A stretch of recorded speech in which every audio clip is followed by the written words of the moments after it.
छोट्या गोष्टी मोठे बोध या यूट्यूब चॅनलमध्ये सर्वांचं खूप खूप स्वागत आहे।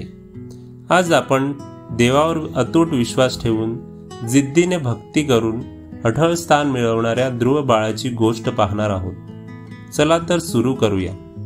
खूप खूप वर्षापूर्वीची गोष्ट आहे। एका राज्यात उत्तानपाद नावाचा राजा राज्य करत होता। त्याला सुरुची आणि सुनीती नावाच्या दोन राण्या होत्या। उत्तानपाद राजाला सुरुची राणी खूप प्रिय होती, परंतु सुनीतीवर त्याचे फारसे प्रेम नव्हते।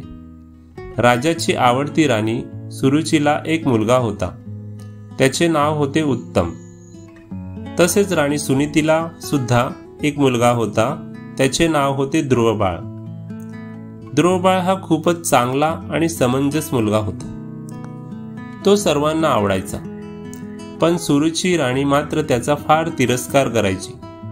राजाही फक्त उत्तमलाच अधिक प्रेम द्यायचा। एकदा राजपुत्र उत्तम हा राजा उत्तानपादाच्या मांडीवर बसला होता, तेव्हा ध्रुवबाळही तेथे आला आणि राजाच्या मांडीवर बसला। राजा दोन्ही मुलांशी प्रेमाने बोलत असतानाच राणी सुरुची तेथे आली। तिला ध्रुवबाळ राजाच्या मांडीवर बसलेला पाहून खूप राग आला आणि ती त्याच्यावर ओरडली, ध्रुवा भिकारड्या, लगेच उठ। फक्त माझा उत्तमच राजाच्या मांडीवर बसू शकतो। राणी सुरुची ध्रुवबाळाला ओढून खाली पाडते आणि बाजूला सारते। ध्रुवबाळ खूप दुखी होतो आणि रडत रडत आपल्या आईकडे जातो। राणी सुनीती ध्रुवबाळाला रडताना पाहून जवळ घेते आणि विचारते, बाळा काय झालं, का रडतोस?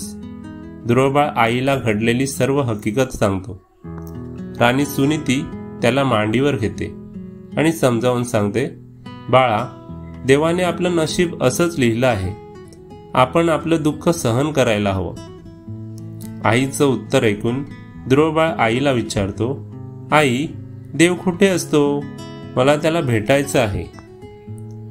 ध्रुवबाळाचा प्रश्न ऐकून राणी सुनीती म्हणाली, बाळा, देवाला भेटण्यासाठी तर खूप मोठी तपश्चर्या करावी लागते। तू तर अजून खूप लहान आहेस, तुझ्यासाठी ते फार कठीण आहे। पण ध्रुवबाळ ठाम होता। तो आईला म्हणाला, आई, मला कशाचीही भीती वाटत नाही। मी खूप तपश्चर्या करेन आणि देवाला भेटेन। ध्रुवबाळ स्वतःशीच ठरवून राजमहाल सोडून जंगलात निघून जातो। तेथे तो एका झाडाखाली बसून भगवंताची प्रार्थना सुरू करतो। तो नाही अन्न खात, नाही पाणी पितो, फक्त भगवंताचं नाव जपत राहतो।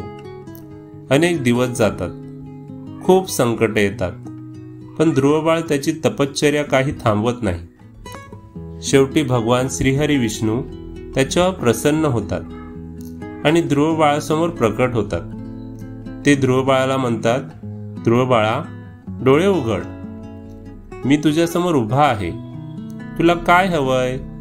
ध्रुवबाळ डोळे उघडतो आणि म्हणतो, देवा, मला एक अशी जागा द्या जिथून मला कोणीही कधीही खाली पाडणार नाही।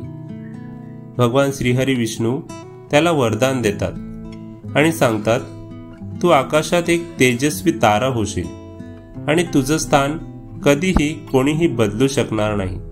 तथास्तु। त्यानंतर ध्रुवबाळ आकाशात उत्तर दिशेला एक सुंदर तेजस्वी तारा होतो। हजारो वर्ष झाली तरी आजही आकाशात चमकणारा तो स्थिर तारा बनून आहे। त्यालाच आपण ध्रुवतारा म्हणून ओळखतो। अशा प्रकारे ध्रुवबाळ अपमान सहन केल्यानंतर स्वतःला भक्ती व तपस्येसाठी समर्पित करतो आणि शेवटी भगवान श्रीहरी विष्णूची कृपा मिळवून ध्रुवतारा बनतो। कथेची शिकवण: 1. आपल्या जिद्दीने आणि श्रद्धेने मोठी स्वप्न नक्कीच साकार करता येतात। 2. आत्मविश्वास असेल तर कोणत्याही अडचणीवर मात करता येते। 3. समस्यांपासून पळण्यापेक्षा त्यांना सामोरे जावे, यश नक्कीच मिळते। ही गोष्ट तुम्हाला आवडली असेल तर लाईक व कमेंट करा आणि छोट्या गोष्टी मोठे बोध चॅनलला सबस्क्राईब करा। धन्यवाद।